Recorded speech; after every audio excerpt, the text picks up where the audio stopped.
Welcome back to Real Estate Phil-osophy with your host, Phil Greiner. Good afternoon and welcome to the first ever episode of Real Estate Phil-osophy.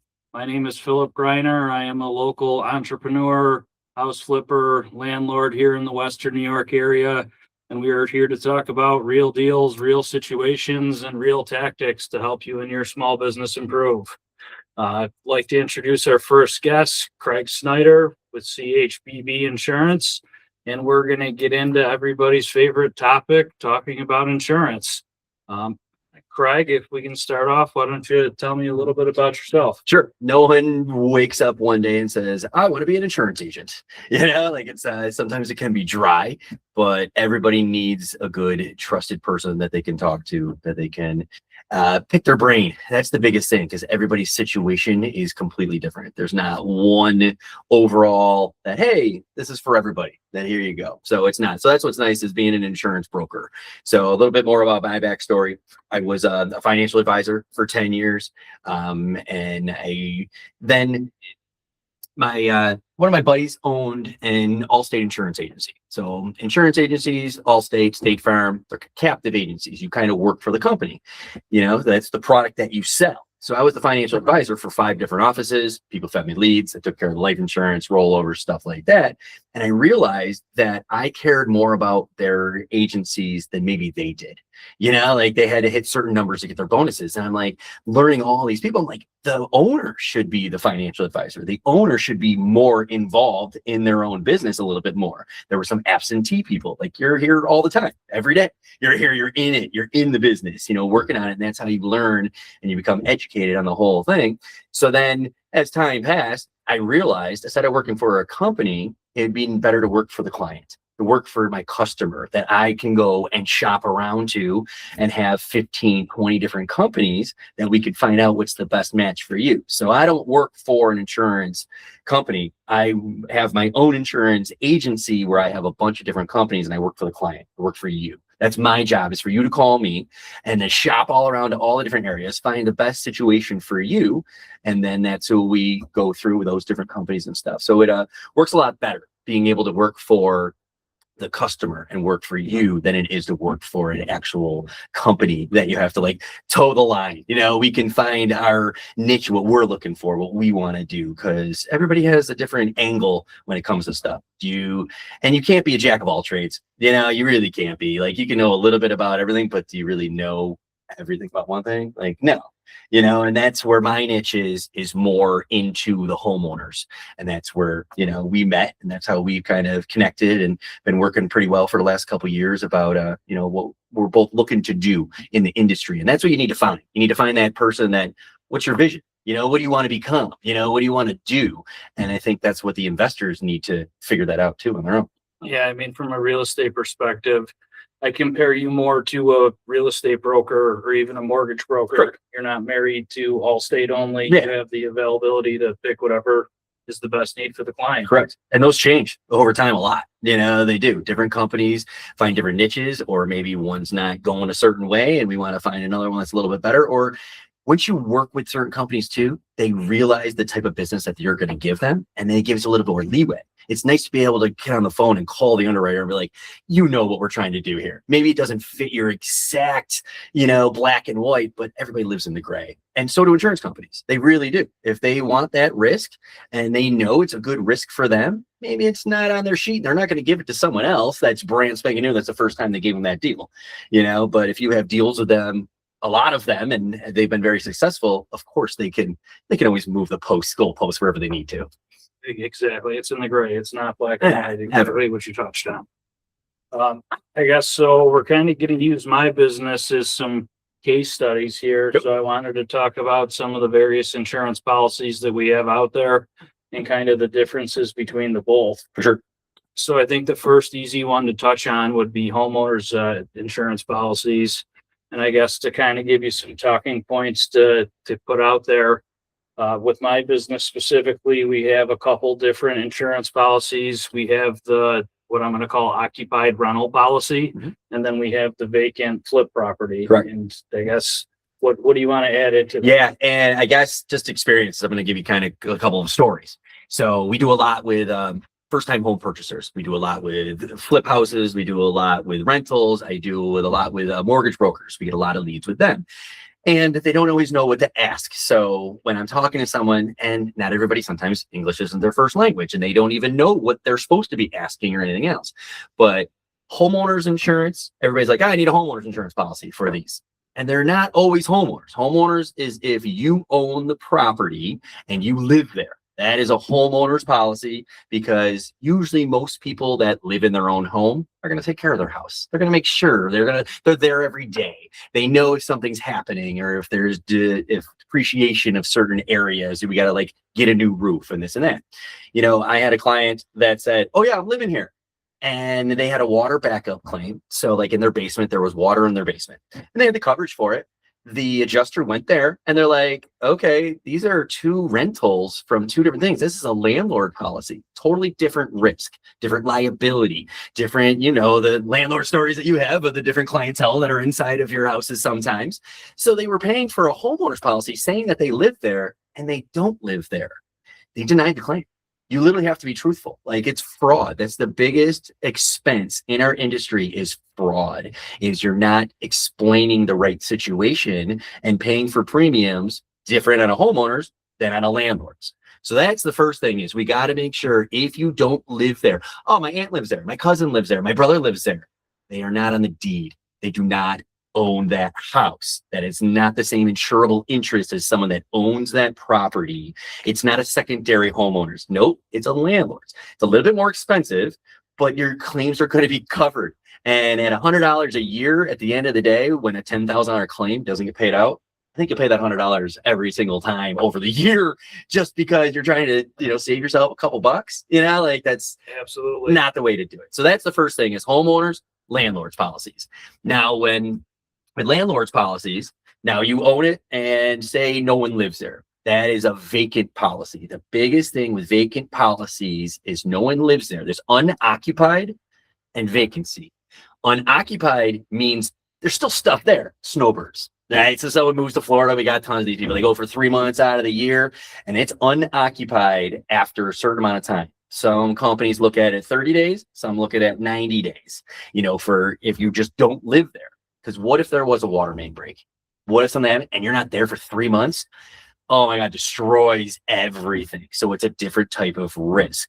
So unoccupied means they're coming back.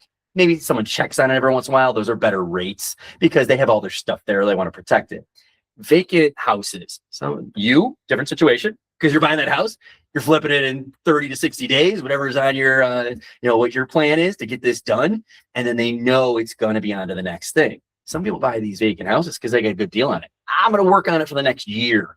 They're not there every single day. They're just, hey, this is something I want to do 2 a year, or 1 a quarter. Totally different type of risk than an unoccupied house. They're not going to give you water coverage for that, because you're not going to be there every single day. They're going to give you more wind, fire, and liability. Those are pretty much the biggest things that they're going to give you on a house, that if you're not actively working on it. You're not actively being there at least once a week to check on it, that no one just robbed all the copper out of it. You know, it's a different type of risk that you have there. So with those properties, I guess when we're insuring them, we're not able to insure at replacement cost or market value. Right. We're pretty much limited to the amount of the mortgage that we're taking on at that point, because all the insurance companies will cover. It makes complete sense, right? You bought a house and you got a great screaming deal on it for $50,000. But a replacement cost, like a homeowner's, if you had a total loss, remove the debris, flatten the ground, and build that house back to specs, it might be $500,000 to rebuild that house that you just bought $50,000 on. Doesn't that make you want to burn it? Doesn't that make you want to start a fire if you can get $500,000 for a $50,000? I'm just saying, that's how the insurance companies look at it. Wow, there is a conflict of interest to insure a house for $500,000 that I only bought it for $50,000. Most companies will insure it for 1.5 times, roughly, of what you're looking for, that you have your money into it. Because you're an investor, you should get your money back that you invested. You live there and that's your house. That's my family house. That's where we're at. That's a totally different story, you know, but that's the biggest thing, is like, now, as you put money inside of it, and you're not going to just flip this and sell it. I'm going to have this as a landlord. I'm getting long-term tenants. All right, now, man, I'm going to lose my income. I'm planning on making money on this. Like, I want to have a full replacement cost policy once someone's inside there, once someone's living inside there, once you have it all done, and then we can make it just like it would be like a homeowner's policy, pretty much. Yeah, I mean, it does get scary from the landlord's perspective, though. Say we're buying the house for 50, you put another 100 in repairs into it, and we have it sale pending for 3.25, 350. So, I mean, right there, for my opinion, as an investor, we've established market value or what it's worth, and having that large gap between what we borrowed against that project versus what we're going to take back for what it's actually worth until it sells. Yeah, I mean, it gets scary. It does, because anything can happen at any time. Like, I've 25 years I've been doing this. I've seen it all. I've literally seen every single claim that you can think of ins and outs and everything. So as it is done though and pending, you want to work with someone, because we can say, you know what, it's done. I'm done flipping, and now my asset's worth this. Not just what I have invested inside of it. That's my profit. That is also yours. We can, turn it up a little bit and get a little bit more for those policies too, as long as we can take pictures and show proof. That's the biggest thing, is the proof is on the person to prove the claim. It sucks, but I'm going through a claim right now. I know you had a boat situation, and that's what popped into my head, is I had a guy, like, his engine blew. And they're like, it had to be something that wrapped around the prop that made this engine blow. It had to be. The adjuster went and looked at it while they opened it up, found the impeller. There was nothing wrong with it. They're like, but it had to be this. It had to be this reason. You have to show proof. You really have to. They're not just going to take your word for it. So if you could take pictures, that's the biggest thing. Just in the beginning of the project, the middle of the project, the end of project, just so we have these, you want to build business cases. You want to have all the protected. You want to be protected. Documentation and communication. Huge. I mean, huge. I mean, touching on something you mentioned earlier with the homeowners policies, when it's somebody's a snowbird and they're in Florida for 30 days, well, that needs to be communicated with you, with us, when we're doing rehabs. Where do we stand with this? Where is the market value on the vacant things? And then even on the rentals, something gets rented. And I guess this is something we should touch on. But from an investor's perspective, those are my favorite policies, because we're getting the most coverage, we're getting replacement costs out of it, and they're also the most cost effective. The vacant policies run more than the rental policies, and you're getting less coverage. So, I mean, welcome to the US. It doesn't really make sense, but that's just the way it works. It's the rate per thousand. Right. So it's a dollar amount per thousand on the houses, and a house that is not completed and already redone and rehabbed is going to be more expensive per thousand than a house that is done. So I get excited to be like, look, I can get you more coverage. It's the exact same price. And we have like more things that are coverage, plus the higher amount of coverage too, for the exact same price. So the goal is to get these done as soon as possible, and then it saves you more money. It really does. And the insurance end for that part.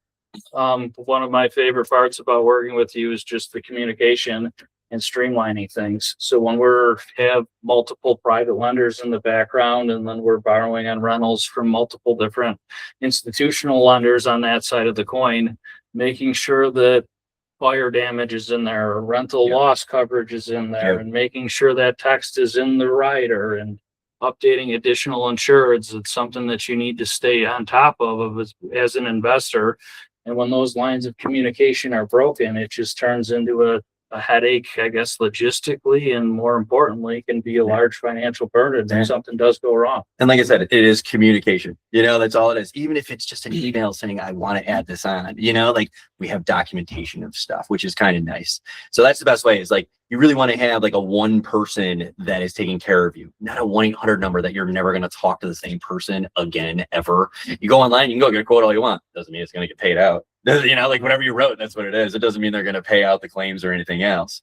So, and I think that's a good transition, because of the type of, what you do, and the people that I feel that are going to be watching this is, what do we have to do next in order to even be able legally to work on these houses? Getting those certificates, because that could put a damper in your day. You go drive to the town and you don't have the right stuff. You're driving back. I wasted a whole day. Like, time is money. when it comes to all that stuff. So that's what's nice with dealing with somebody when you got to get these certificates to give to the town, and what do you have to give to the town? There are certain certificates that everybody's going to ask for. They want general liability, they're going to workers' comp, and the third one that you should have if you have employees is the disability that they ask for. Not every town asks for the disability, but it's easy to print it up to give it to you. So I usually here's our 3 certificates that you need to know. If you walk into the town hall and you have it all set up and you hand it to them, oh my God, they love you. Like you go and sometimes there's a line, of people and you're like, all right, nope, you don't have anything. You don't have this, you don't have that. Same questions over and over. We know what we need to write. We know what we need to do. And then once we have them saved in our computer that we have, all right, I just got to update the dates and we just send them to them, and there are things that people don't realize that workers' comp is a really, really big thing. It is. If you have employees, you have to have workers' comp. If they're a 1099 employee, you don't. But then they have to have their own certificates and everything else. So you can, if you're just a single person, hey, I'm just doing this myself, this is my flip, you can still just to get a workers' comp policy. They call them like ghost policies. It's just you. They only max up to $20,000, but at least you have something to get your certificate so much faster. So questions, because when I was just a one-man band, right, I was doing a comp waiver. So yes, what are your feelings on that? Do you still see it? Is it worth getting the ghost policy, so to speak? You can. It's so minuscule because you got to do that yourself. You're going to yourself. You're going to the website. I'm plugging it in every single time. I got to find the right thing. You're dealing with New York State websites and are they up? Are they down? Or this or that? If your workers' comp policy is only, like $200 for the year, that's my cost to call me to get all the stuff that you need. That's kind of makes no. Let me call it. I'll get it in 2 seconds. But here you go. Here's an email. Would be probably a lot easier. Now, if it's a one-off, you're doing one. You learn how to do it on your own, but like you're doing 4 to 5 to 6. Wouldn't you rather just call somebody? It's worth your time. Oh, I get it. I mean, it's just additional insureds there as well. Everybody wants to be added as an additional insured. And then the town hall moved from 123 Main Street to 456, and they'll kick the policy back because it has the wrong address on it. You got to rent scaffolding. They want it. I need to have your workers' comp and your GL. Yeah, everybody asks for this type of stuff. So to have someone that you can call to take that off your plate instead of finding your files, finding your stuff. All right, how am I going to change this on that? And you'd be surprised that they are looking for things because people are shady. People go in and I'll white stuff out and write things in all day long. I've come across other people's stuff going, that's not even a policy number for that company. Like, it's crazy. Yeah, but I mean, again, it's communication, and these are not one-off events. For the most part, at least locally, the building departments, your licenses are good for 1 year. Yep. Then they're asking for renewals, and your comp policy expires in December, and your liability expires in February. Sure. And by the time you're going back to reapply or apply for a new permit, it's just consistent updates and maintenance. So let me ask you a question. Why? Because a lot of people, they like subcontract. And they want to just outsource everything to other people. You decided to have more of employees with a lot of your stuff. What made you make that decision?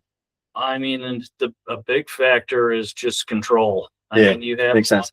A lot more control over timelines and what's being accomplished, or I guess that day, and you can make those small little tweaks to change the trajectory of a project from one direction or another. The cost of it, I guess, is another huge factor.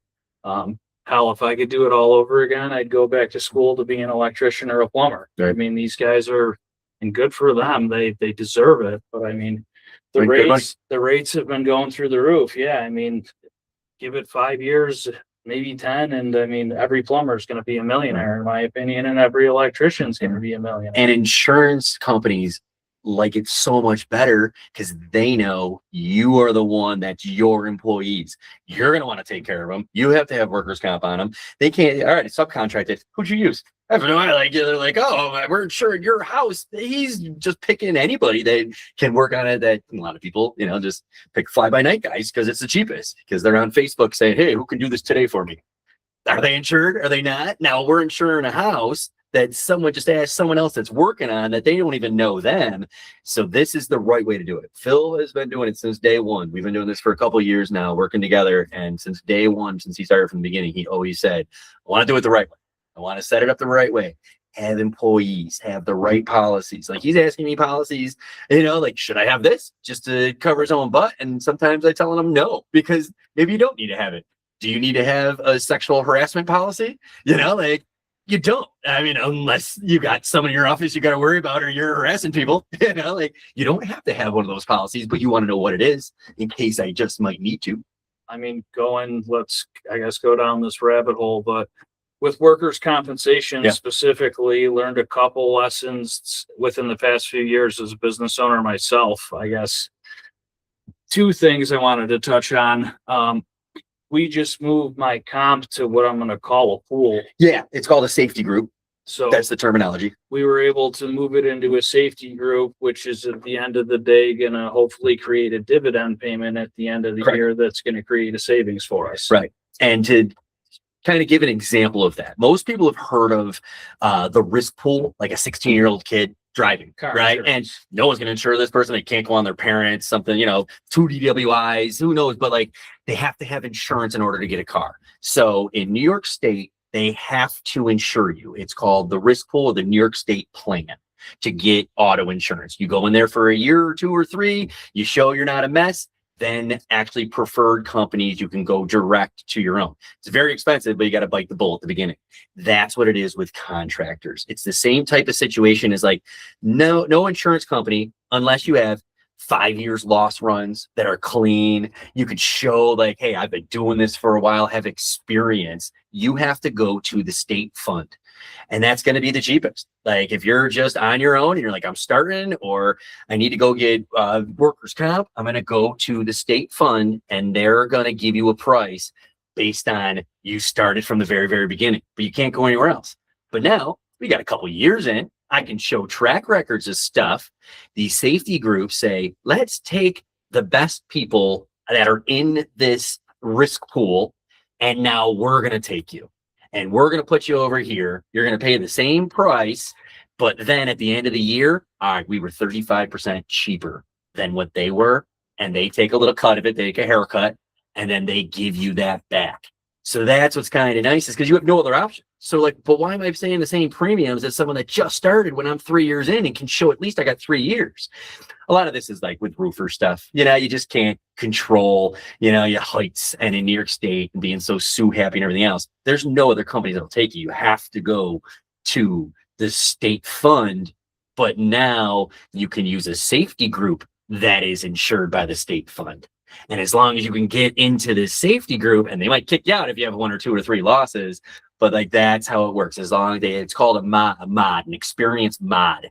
You're a 1, you're average. You're a 0.8, I'm better than average. If I'm a 1.3, I'm worse than average. So these safety groups love people that are 1 or below, because you should, the law of large numbers. Everybody has claims. You put claims in, but like 1 every 5 years, like, hey, it is what it is. That's what they expect. That's why you're paying these premiums based on that. You got 2 and 5 years, like, why are you paying the same rates as someone that has 2 and 5 years when I have no in 5 years? Yeah, knock on wood, we haven't had to have a comp claim yet.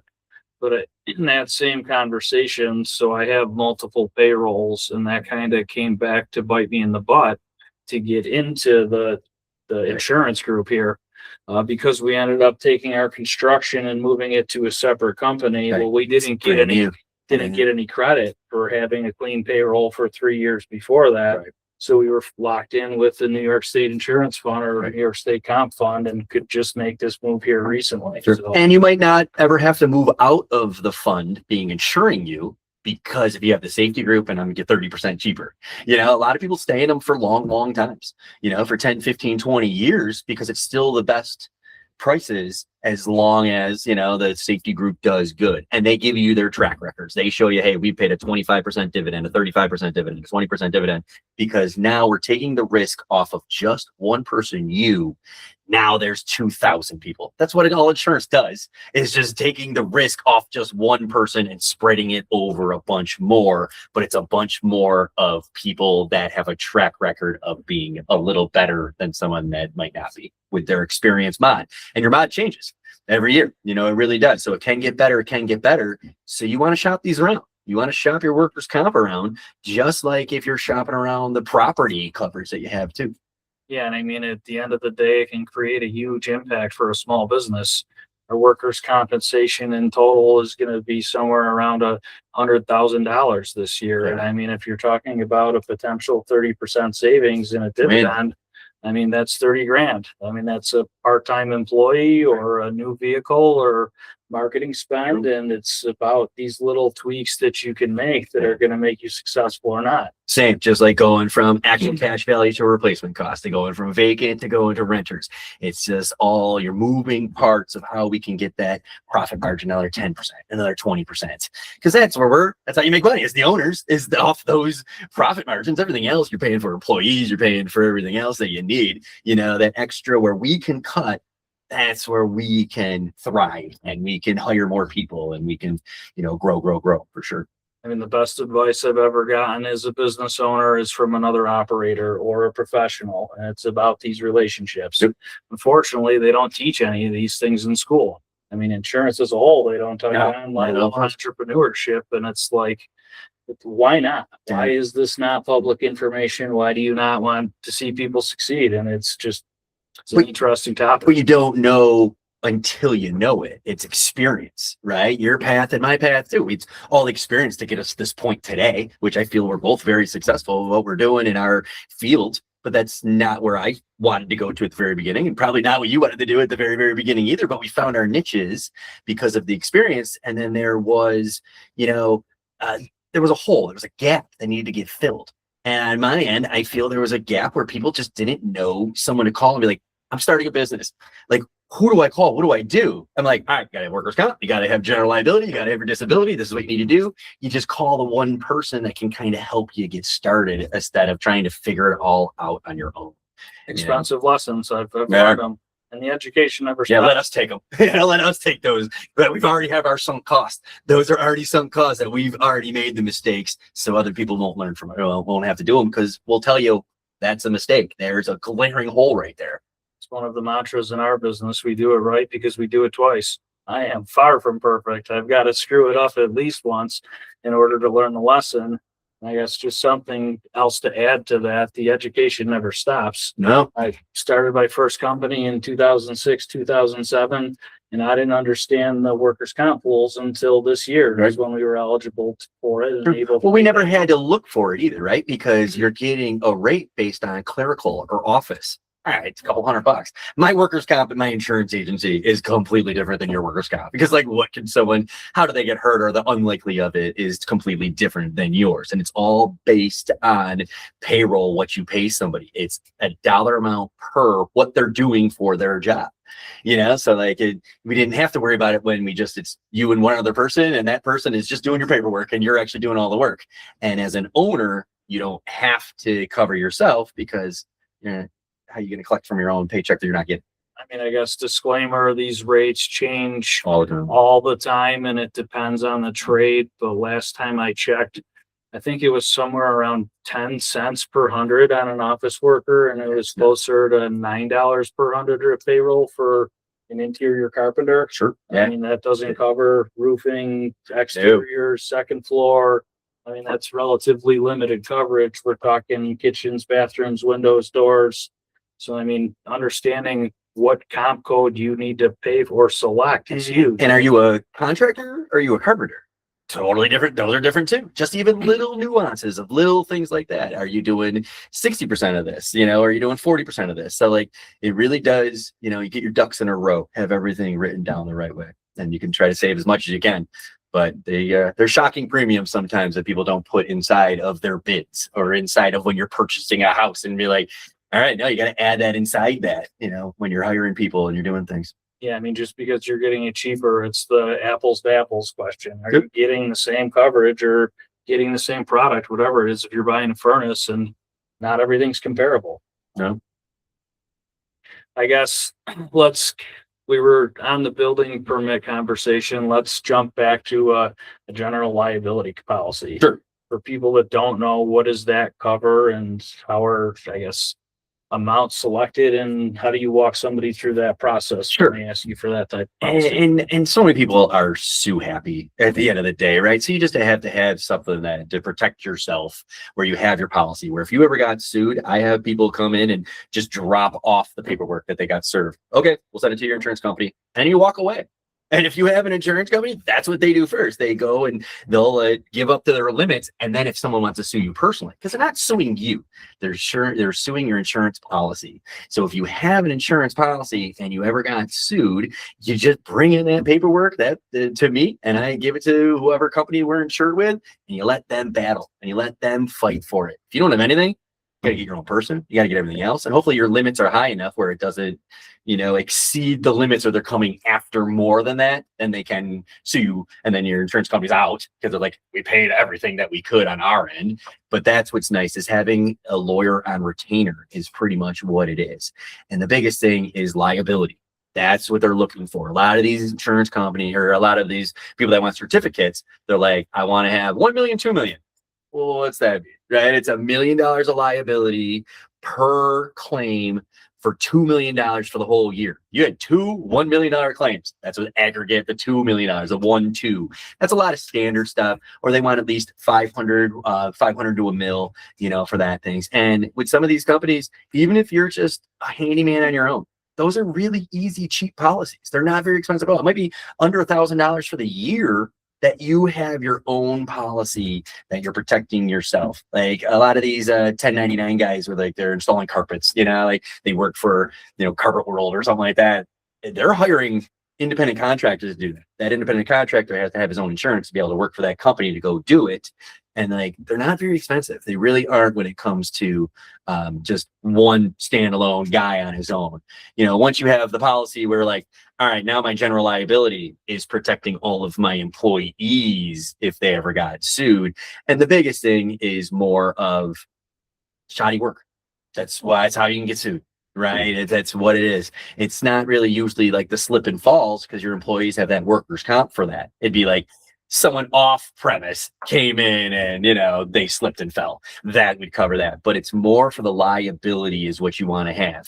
Now, inside the general liability policy, GL policies, because it's all about mostly liability, you can add on personal property. We can add on business property. We can add on all kinds of different bells and whistles as an owner. If someone gave me a $10,000 fraudulent check, your insurance company will cover that. They're going to go sue that person, but let them sue it. You got your money back first. Yeah. So things like that is what it's for. So, but the liability is you did something you didn't know, or one of your guys and they wired the electricity wrong or something and it started on fire and the house burnt down and you don't own that house, but you did the work on it. You still have to protect yourself if someone's going to sue you because they didn't do it on purpose. They did it. It's an accident for a reason, but that's what they are. Even from if you're not doing your own construction and you're just subbing it out, you better be asking your vendors for a liability policy and proof of workers' compensation. Yep, always. Going back to workers' compensation, it's like clockwork. Annually, we are audited by New York State, and they're asking for all of our payroll reports and all of our W-9s. If we can't show proof that someone else has insurance, then that's considered payroll to you. So like, no, I could show I asked for their certificate and they're like, all right, they paid this person $300,000 a year. I have their certificate. They have their own stuff. You can't show proof of a certificate that you asked for. That $300,000 you paid to them is now payroll to you. And like, that's terrible. And if someone lied, someone gave you a fraudulent certificate, or I got one. It's I'll get it over to you.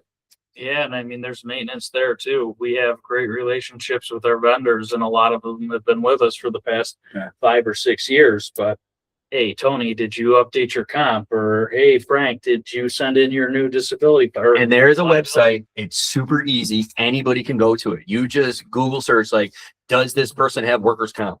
You just plug in their name. It'll say right on there. I use it all the time because like, all right, when did it expire? When's their expiration date? Because what if someone's like switching over? Like, all right, when this one ends, then we're going to start the new one. So you can see anybody, if you just a quick Google search of like, does this person have workers' comp? Yeah. It shows right up on side of it. You could see. Or, I mean, we do it that your electrician shops around and he gets a better deal from this customer, or this vendor versus that vendor. Things change, and just keeping the maintenance on that is sometimes a full-time job. And yeah, I know that is. And that's where at the beginning, I help out, get you guys started and do most of that stuff for you. But like once you get to a bigger point, like then you got to hire your own clerical people. You have to, because you can't rely on anybody else. You got to take care of, you got to be an onus on yourself too. Yeah, I am so disorganized. It's unbelievable. But you got good people. Yeah, without Michelle in the background, She's my great. life in order, I'd be lost. I mean, Same. It's I got more than just her. Right. I'm at 5 employees right now myself. And like, I got good ones. I really do. I trust them all. I'm able to come here to have these conversations with you because we can trust the people that are actually doing the stuff for us. Yeah. It's hard to find those people. It takes a long time to find them, but then you treat them like family and you do the right thing for people. I hate seeing contractors where they just have different employees all the time because what you said you were going to pay them $200, you only give them 100. Like that happens all the time. Like, come on, pay your people. Pinching pennies and you're losing thousands. It's Easy. just like having the reliability of somebody that's confident in the background is huge, and obviously compensating them appropriately. I mean, knock on wood, we have very minimal turnover here. I think I've had to let go like 2 or 3 people, and But it was because of your choice. And not because they didn't want to be here. yeah, they didn't perform. I Right. mean, that is what it is. Oh, But so I guess this is more specific to, I guess, real estate wholesalers, but real estate brokerages all tend to, well, they're required to hold an errors and admissions policy. Mhm. So this is a conversation that we have had in the past. Is this something I should be concerned with, as I am not the owner of the real estate brokerage? I am acting as a wholesaler. Right. So I guess what does E&O cover, and giving that use case or make some, I guess, determinations between the difference between a brokerage and wholesaler? a lot of people have heard the terminology of malpractice insurance. A doctor screws up, you sue the doctor. That's what E&O, or errors and omissions, is for us in our business. I have an E&O policy, you have an E&O policy, or we're going to be talking about, do I actually have to have one? Because you never know. On my end, all right, someone called me and they did a car switch, and man, it was in my email. I didn't press submit and they totaled it, and oh my God, they're not covering it. It's my fault. There was nothing the client did. It was an error on my end. I didn't do it on purpose. Just something happened and fell through. I have an insurance policy then that we can go after to pay for that if the insurance company won't, stick up for the client or stick up for me. Then I have another policy to protect that. So that's what it is on your end, is more if.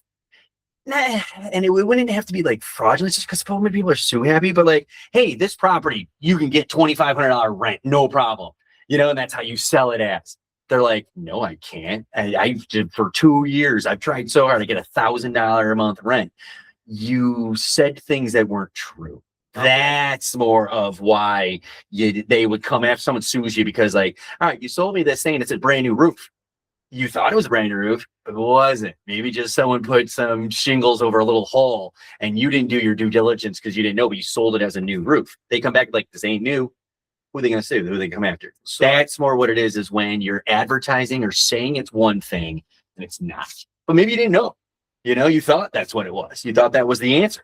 So I guess what you're saying there is it doesn't have to have malice in the background. It's an innocent mistake. Misrepresentation is the biggest thing. You misrepresented the property you sold to someone else. Maybe it wasn't your fault. Maybe you just didn't know, but like, hey, they have it on, you signed off saying like, there's no lead. You signed off saying there's no this. Oh yeah, there is. I guess one of the biggest ones that I could see is more of like when you have to do phase 1 and phase 2 studies, for ground stuff. Yeah. And you're like, oh, I did it. Everything's great. Did you? And then they found something because they were doing something else and they had to do the study. No, there were never tanks on this property ever. You didn't know there were 20 years ago. They removed them, but now they're doing a phase 1 study. You said there weren't. Now they're on the hook for $100,000 to clean that up. They're coming after you. So you didn't know, but like, hey, they're got $100,000 bill. Who are they going to come after? Anybody they can.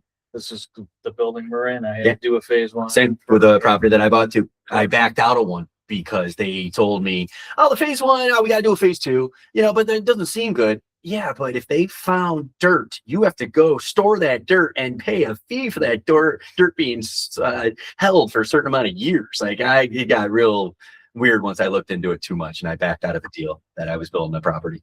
So I guess I'll give you a couple examples here and you tell me if it's something that E&O would cover or not. Sure. And I'm not an underwriter, so I'm going to give you my best guess, but like until we fill out the claim, but I'll give you things that I said, my experience, but every underwriter looks at things differently because one might say it's covered, one might say it's not, but we can talk in generalities a little bit for sure. So let's say, for example, a property is marketed and that purchase contract says 3 bedrooms. Sure. But it's 2 bedrooms. Mm-hmm. I mean, at the end of the day, the tax records are incorrect half the time. Yeah. Sometimes realtors aren't the brightest, and counting to 3 is difficult. I mean, whatever the reason is in the background. But if somebody buys that house with the representation, it's a 3 bedroom, but it's a 2, is that something that would go through E&O in your opinion? So I would feel the It's obvious. contract, right? It's obvious, it's there. I don't think that's misrepresentation because there's the final walkthrough most of the times. There's like enough, I think, of things that would protect that each party knows exactly what they're buying. A lot of people are not buying like unseen or Visual. yeah, you're looking at this property. There's going to be a contract. If you have a good lawyer too that has the right contracts, I need to like look into these things too, because a lot of them are as is. I'm selling as is. I'm not saying anything other than what you saw here. What you use, what you get. Yeah, right. It's the people that are, oh man, the pictures nowadays of the AI of it staged, and then you go look at that house. That is misrepresentation 100% to me, that you're not even telling that person, oh, that's what it looks like. that's Bullshit. a great point. And then the wide angle camera. Oh, it's It's a crazy. shoebox. And with, these like, realtors don't, I don't know, like everybody just has a different stance on realtors. There's really, really good ones that do this every single day. There are a million people's brothers, aunts, uncles that have the real estate license that sell a house a year, or one every 3 years. That it's ridiculous. Deal with professionals always, no matter what you're dealing with. That's just my advice, because they don't always know what they're doing. They're filling out paperwork. Insurance contractors. I mean, Always. realtors aren't alone, and I am one for what it's worth. Right. So You got I'm your not trying license? to discredit anybody. No. But yeah, some people are good at it, some people aren't. And some are just trying to make a deal and they don't care. They got their money and they'll never talk to that person ever again in your life. yeah, Like don't be a car salesman. You never talk to the person. Be a trusted advisor. That's what we've always been tried to be forever, is to be that trusted advisor that you can talk to, not a salesman. Because I am a salesman at the end of the day, but like I'm educating you. Here's our options. Which one do you want? Here's my opinion. That's when we go from there. So I'm selling you a product, yes, but I'm educating you on why we're doing this. So I guess the 3 bedroom, 4 bedroom example is something, or 2 bedroom, 3 bedroom is something you can see. I would think more of What about like septic versus sewer? correct. That's a big one, right? Or how have these pipes been replaced because you haven't really looked at it? And that's a big thing that we always talk about too, is the infrastructure that's in Buffalo, that's around here. It's just an older infrastructure, those pipes that are underground. We had one today call this morning, and they bought the house 3 weeks ago. And now there's water backing up inside their house. They had to they collapsed the pipe underground. If the pipes are from your house to the road, it's on your property. It's on you to fix that. That is on you. If it's at the road, it's the municipalities that they're to have to fix it. If there's a water main break, sewer, anything like that. But like if it's underground on your property, you have to fix it. We can add on these buried utility lines, these water backup coverages that are not just blanket coverages on everybody's policies. So you can't have those on vacant houses. We can have them on replacement cost policies. We can have them on landlord policies. It's the second biggest claims that I see. It's the water backup, it's the buried utility lines, and it's roofs because of all the crazy winds and stuff that we have. So you do want to make sure that you're protected with this. But like if someone told you, oh yeah, brand new sewer lines going out, and it wasn't, and they have to put a claim in, that I feel would be like a misrepresentation. Okay. How many people are sticking down cameras down inside there to look at? People are bypassing inspections on so many houses. It scares the hell out of me. And I mean, they do get missed. I actually just got my first small claims court summons ever the other day for a property in Tonawanda. We redid the entire thing inside and out. It was beautiful. And unfortunately, the sewer line collapsed in the front yard. And the best thing is they did an inspection. Sure. So, I mean, I'm now getting sued for the cost of that sewer line. You're talking $12,000. But from my perspective on the seller's disclosures, I put unknown for everything just because of the liability involved in it. And they did the inspection after the fact. So whether they didn't complete a sewer inspection directly or the inspector messed up there, I mean, either way, I feel terrible, but it's no longer my problem. No, I think you would be okay with that. You got your ducks in a row, and they're just looking to get someone. It's still going to cost you money. It's still going to cost you time. Still going to cost you all this other stuff. It sucks, but like I don't think you did anything malicious or anything wrong in that, especially unknown. You know, hey, it's on you. Yep, you already mentioned this, but on the flips, we can't have this coverage, but on the rentals, we can. Correct. So I mean, you're talking $10,000-$12,000 for a sewer line in city limits. I'm not talking about 300 yards from the street, and water line coverage as well. It's huge. A lot of municipalities have been sending out letters and saying, hey, through the town, you can have this coverage for these utility lines that we would, because they have the machines, they have the people that go fix water main breaks and everything else. They're super expensive. You know, the town of Amherst sent out one to every single person, hey, buy this. I'm like, for $50, you can add it on to your homeowners. You know, like you got to put a claim in if something happens. So there's a claim then associated with it. But why am I paying $200 through the town when I could pay $50 for my homeowners? You know, like. Yep. Yeah. I mean, yeah, we were using HomeServe before I knew that you could sell it with the the homeowners insurance policies. And A, it's cheaper, and B, it's just another form of communication that doesn't need to go through a third party. Correct. But minimally, if you guys do not have underground utility coverage on your properties, take a look at HomeServe or add it onto your policy is an even better option. True, for sure. It's a standard practice in my office, automatically that coverage and water backup coverage, which is water backup coverage is more of like your sub pump fails. We lose power all the time. You know, in Buffalo, this is where we live. Like water comes backing up through those sewer pipes. You have to have a certain rider to clean up if it comes up through drains. So water backup, buried utility lines, two things mandatory that we put on every single person's policy. Yeah, and the next thing that with these houses, so sometimes people don't have this water backup or you can't, right? They sell these pucks now where you can buy on Amazon for like $25-$30, and it just notifies you if there's moisture. You could throw them in the basement. A lot of Airbnbs now where they will not allow you to have water backup coverage because sometimes Airbnb is rented, sometimes it's not, sometimes you don't rent it in the wintertime. Some insurance companies are making it mandatory to have a water system or notification. So like in my office, someone's getting an Airbnb and they have to have it for this thing. That's a nice thing I can buy for somebody. Here's $25. Thanks for doing business with me. Put this in your basement. You know, and if we have water, it's going to save me a claim. It's going to, you have to have it no matter what. You know, I'll get a sticker on it. I'll put my logo on it. Here, throw it in your basement. That's a great feature that we could add on for these type deal things too.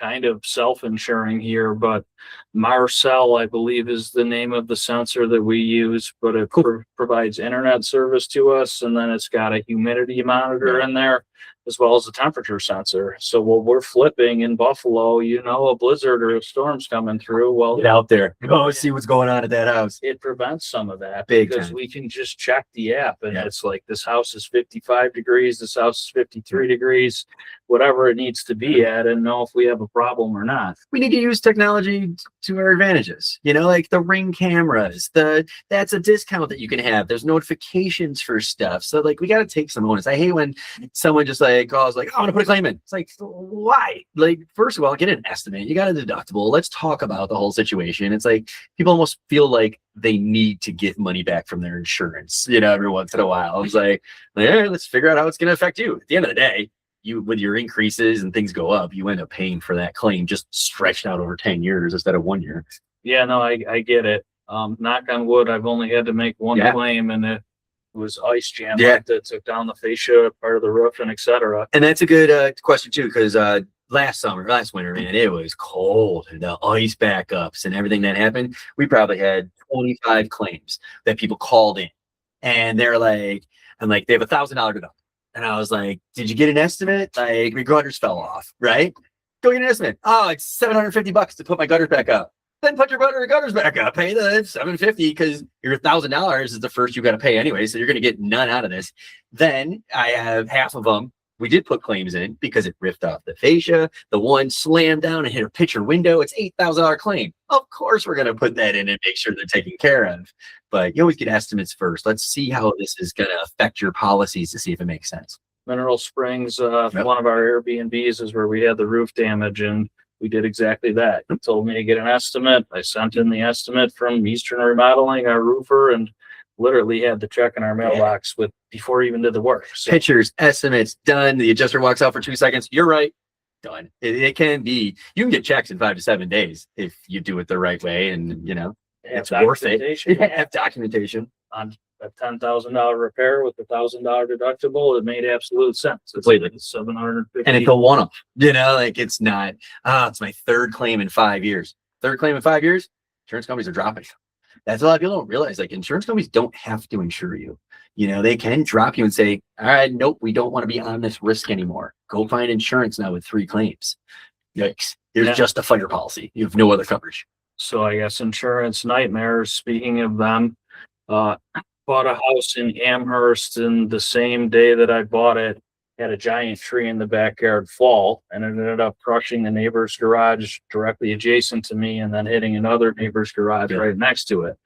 So feel free to correct me if I'm wrong here, but it comes down to the fact of prior notification. Correct. If your homeowner's insurance is going to be sued or not. Correct. If you were given, if you were told previously in writing or through a building inspector or government municipality, then yes, it's on you to clean it up. If there's no former documentation in the background, you're not It's someone else's property. They have to fix their own property. That tree, even if it starts on your property and hits the other person's house, it's the other person's house insurance. It's not your insurance to cover that, unless you're negligent, unless you knew it was dead, unless the neighbor said, hey, that tree's gone. They can go to the town and serve you a letter that's saying, just letting you know, we don't feel safe about this tree. You should get this cut down. Then it's not on them anymore. It's all about the communication to let that person know. But we've had so many crazy windstorms lately, man. It's been nuts. And if whoever's property got hurt, they are the ones that have to pay the deductible and get it cleaned up on their own insurance. Yeah, in technicality, we could have just cut the tree at the fence and dealt with our own headache. Now, we did clean up the entire tree, but didn't get into the rebuild. But this enters into one of those gray areas. So that property we purchased was an estate. So they're technically, the former owner wasn't around. Right. Now, of course, the neighbors were claiming that they told her. Yeah, where's documentation? So how does that work? Can I expect my homeowner's insurance to go up in 3 years if they do successfully win that battle? Or where do the he said, she said go? Is this case by case? And every insurance company is different. They really are. But a lot of the ones that we deal with is, do you qualify for them? So once you qualify for them, there's your rate. They don't give you more expensive because you have a claim or more expensive because of this. They're like, do you qualify for that premium? I got 1 claim in 5 years, no problem. You got 2 in 5 years, you don't qualify. They won't offer you a policy. You got to go somewhere else. So some companies do rate and give you, because of claims, past history and stuff. It's more about qualification of, do we qualify to even write them there? And every company's different, but there's a lot of homeowners companies that just write homeowners. Just talking about macroeconomics type feel of what's happening in the industry as a whole too. Some insurance companies don't want to write auto insurance. They just want to write homeowners insurance. That's what they're good at. That's what they want to do. It's like these cooperative companies. It's not the Allstate, the State Farms, these giant companies that have to write everywhere in the whole United States. They're like, we just write here. We just write in New York State. We just write in our areas. And then they know the risk that they're taking. It's like 100 years ago, all the farmers got together, and if one of their barns burnt down, they're screwed. So they all had a co-op that all pooled their money together. That's what a lot of these companies that we write with for these flips, for this stuff, this is their niche. The big giant companies don't want to deal with this. They don't want to take a risk on for a $600 a year policy that you're going to sell in a year or two. They just don't want that risk. These cooperative companies do. This is what they're good at. They know how to rate it. They know how to take care of them. They know what they're looking for and everything else. So it's kind of nice that It's coming back more regionalized. Insurance is saying, all right, why do I got to worry about wildfires in California? Why do I got to worry about floods in the Midwest? Why do I got to worry about hurricanes in Florida? I want to worry about Buffalo. I want to worry about where we live and the risks that we're taking on my homeowners. So I like it that it's coming more regionalized. Let's buy the companies that are around here. Still very, very good, successful companies. They just don't want to take the risk, in other parts of the state. Why? Sometimes bigger isn't always better. I get it. I mean, our niche is single family homes. Yep. We're great at starter home renovations, and that's what we specialize in. Sure. I'm not involved in hotels. That is Right. not Different animal. Yeah, I would love to be, but Right. I mean, I'm not that cool yet. Right. Same with me, right? Like I'm getting more and more commercial and bigger commercial companies, but I'm like, I'm not insuring KeyBank yet. Do I want to? Maybe. I don't know. Maybe I don't. Everybody's good at their niche. Oh, what else we got here? I think we're pretty good. I don't want to go too long. People are going to watch so much. Yeah.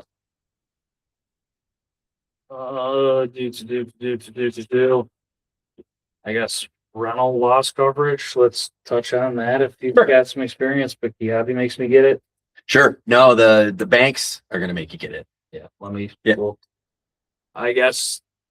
So moving on here, when we're talking about the rental policies themselves, a lot of the DSCR lenders, or pretty much all of the DSCR lenders at this point in time, are making us get rental loss coverage.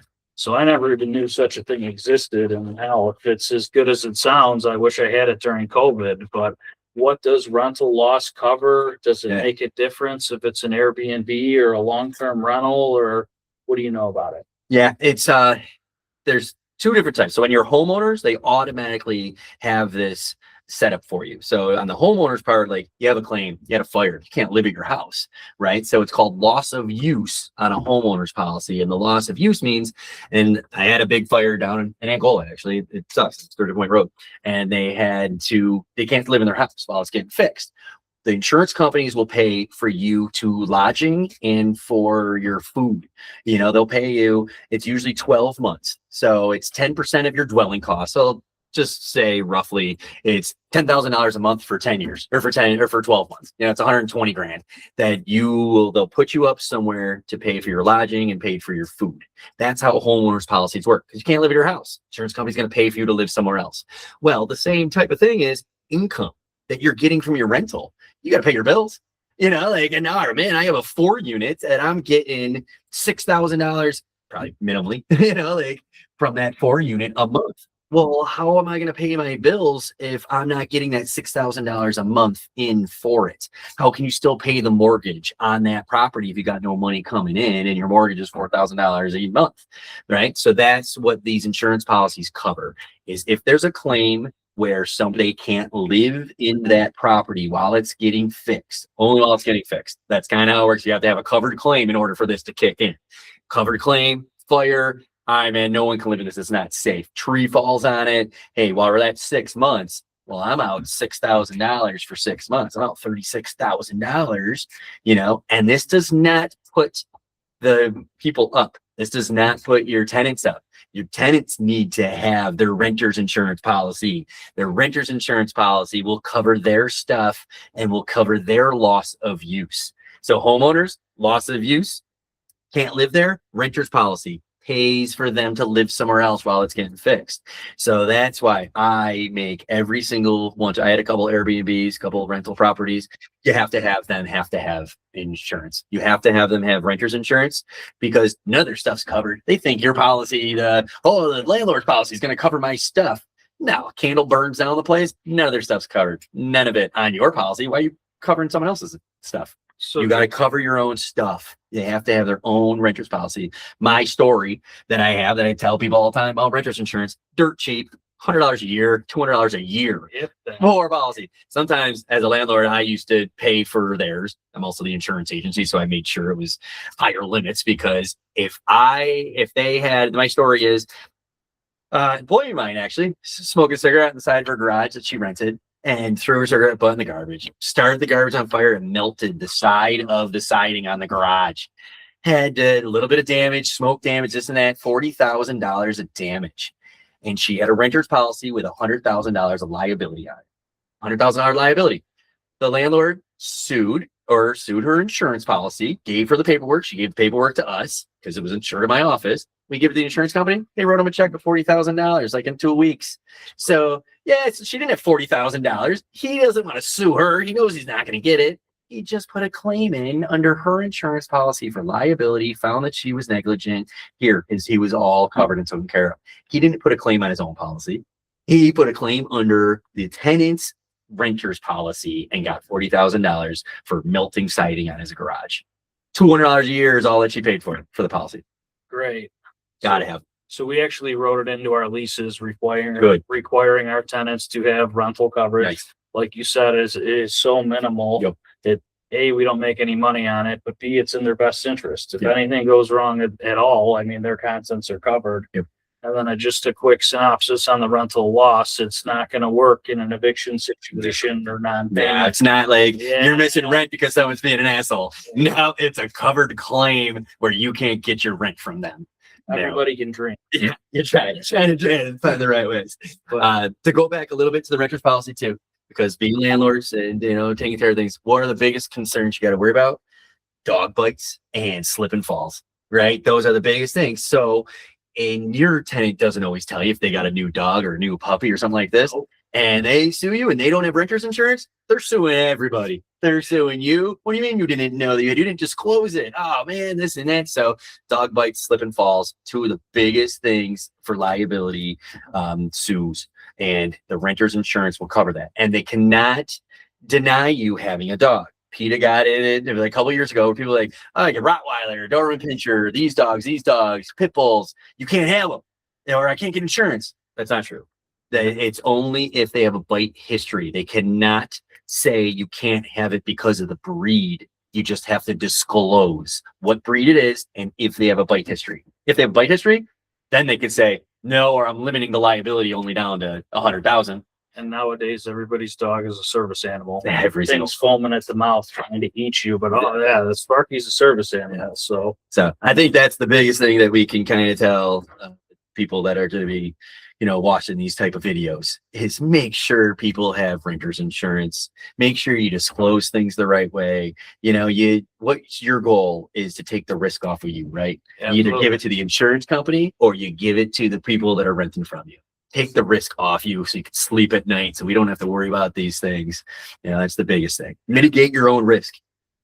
I guess one more case study and we'll try to wrap up here, but I think it was 2 or 3 years ago on the 3rd of July, I was leaving Home Depot and just picked up a new grill, going to have a barbecue.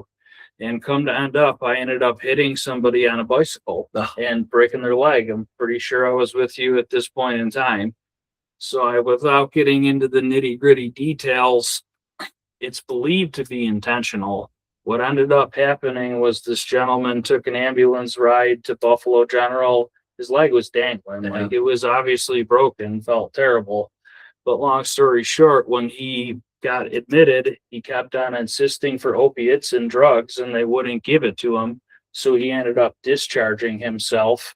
I guess the lesson learned in that situation is because he never seen a medical professional, he could not make a claim even against my auto insurance. But using that example, what sorts of umbrellas outside of auto and other policies do you encourage a business owner to have to protect from random risks like that? Right. And that's what an umbrella policies are. An umbrella policy is just liability. It's having a lawyer on retainer.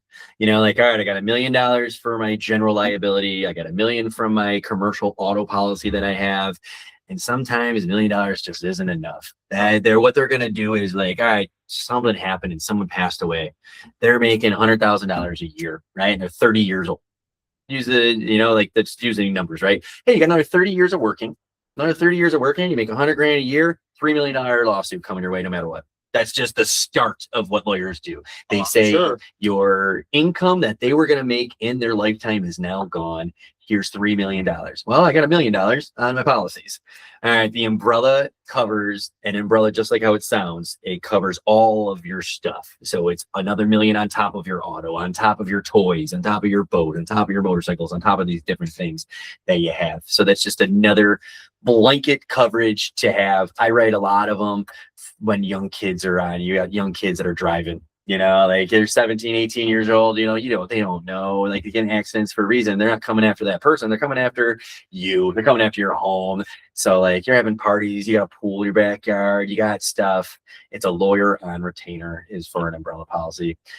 So what I'm hearing is it's more than just for business owners. It's there for individuals themselves. I mean, parents, et cetera. So right. We try to do things right, have LLCs and have different things to try to separate ourselves. A good lawyer is going to puncture an LLC all day long. Like that's just what they do, or they'll just like put you into lawsuits until you can't pay any more money, and then they'll just wipe you out. It sucks.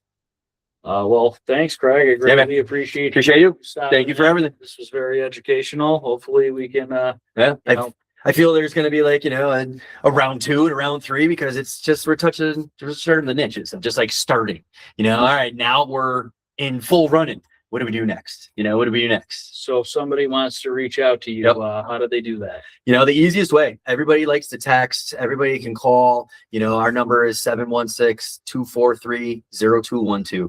Texting is great. We love it. You can text it and it goes right to all of our employees. We see it right there. We can answer it anytime. We can see everybody that's texted before and the different theories. So I think that's probably the easiest way. You can always look us up online, CHBB Insurance.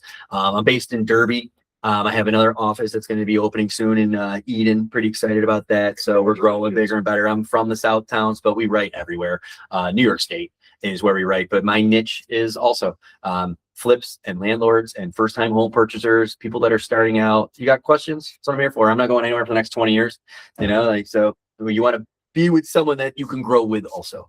It's been great working with you. I can't refer you enough. Thanks, man. If anybody's in the market to sell a home, Buffalo brick and mortar is always an option for you. Feel free to reach out to us on the web, www.buffalobrickandmortar.com, or give us a call.